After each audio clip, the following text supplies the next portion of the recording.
Toliau panagrinėsime sienas. Dabar pasirinkime iš sąrašo kitą parinkti segment. Tai yra vėl pažymime sienas, modify, segment. Kaip matote, čia atsiranda šiek tiek kitokie mygtukai. Segmentas tai viena sienos dalis. Pažymėkime bet kurį segmentą ir spauskime break.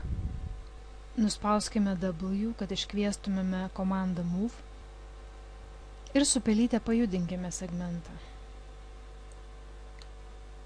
Niekas nevyko, todėl kad čia break komanda veikia šiek tiek kitaip nei prie vertexų. Užvedus pelytę ant sienos segmentų atsiranda papildoma ikonėlė su X ženkliuku. Vėl paspaudžiame break.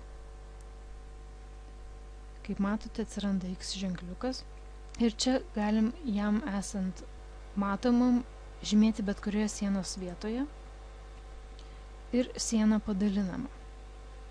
Atspaudžiame mygtuką break. Dabar pajudinkime segmentą. Ir matome, kad segmentas toje vietoje, kur buvo padalintas, tapo atskirtas. Norint sieną sudalinti į daugiau segmentų, bet juos išlaikyti tarpusavyje sujungus, reikia naudoti komandą refine, kuri čia veikia panašiai kaip ir vertexų lygmenyje. Paspauskime refine ir padalinkime sieną. Sulaukime, kol pasikeičia ikonėlė ir paspaudžiame. Vėl sulaukime ir paspaudžiame. Kaip matome, siena buvo padalinta, tačiau jos padėtis nesikeitė, ji liko toje pačioje tiesėje. Taip pat čia yra mums jau pažįstama komanda insert, kuri kaip ir refine veikia čia taip pat kaip ir vertexų lygmenyje. Taip pat yra ir kita pažįstama komanda delete. Naujas mygtukas čia yra divide. Pažymėkime kurį nors segmentą ir spauskime divide. Siena padalinama į kelias dalis, nes divisions buvo nurodytas vienetas. Pakeiskime division skaičių į 5. Dabar pažymėkime kokį nors segmentą ir spauskime divide. Kaip matome, segmentas padalinamas į 5+1 dalis. Tai yra, jeigu nurodėme 5, iš viso atsirado 6 dalis. Kitas naujas mygtukas yra detach. Detach pagalba mes galime sienos dalį atjungti nuo sienos, išsaugoti kaip atskirą objektą ar kaip kopiją. Pažymėkime kurį nors vidinį segmentą ir spauskime detach. Atsidaro detach lentelė ir joje siūloma pavadinti segmentą, šiuo atveju wall 003. Spaudžiame OK. Kaip pastebime, pasikeitė to segmento spalva. Jeigu pajudinsime sieną, pamatysime, kad segmentas pavirto tarsi kopijos, siena liko. Tai todėl, kad buvo pažymėta copy. Dabar pažymėkime segmentą, spauskime detach, OK. Ir dabar pajudinkime šalia esantį segmentą. Taigi šiuo atveju matome, jog siena buvo atskirta į naują objektą, o senojoje vietoje siena buvo padalinta, tai yra segmentas neišliko. Prie detach mygtuko taip pat yra parinktis same shape. Jeigu ją pažymėsime, tuomet pažymėję segmentą ir paspaudę detach, mes atjungsime sieną, tačiau ji liks priskirta tam pačiam objektui. Taip pat kitas svarbus dalykas yra tai, jog mes čia galime keisti kiekvieno segmento matmenis. Pažymėkime naujai atskirto segmentą ir parodykime, jog jo storis yra 500. Kaip matome, pasikeitė būtent šito segmento storis. Senesni segmentai liko tokio paties storio, tai yra 315. Taip pat galime pakeisti atskiro segmento aukštį. Pažymėkime bottom offset.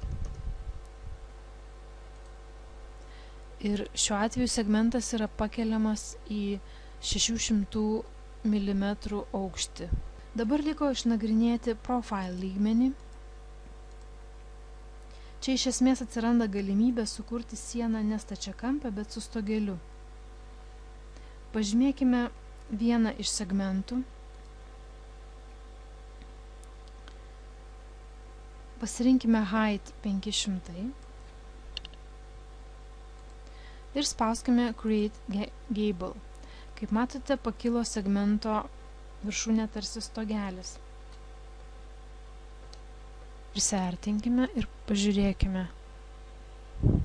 Mes taip pat galime pažymėti šią viršūnę, bet ją galime pažymėti tik profilio lygmenyje ir galime keisti jos aukštį ir vietą.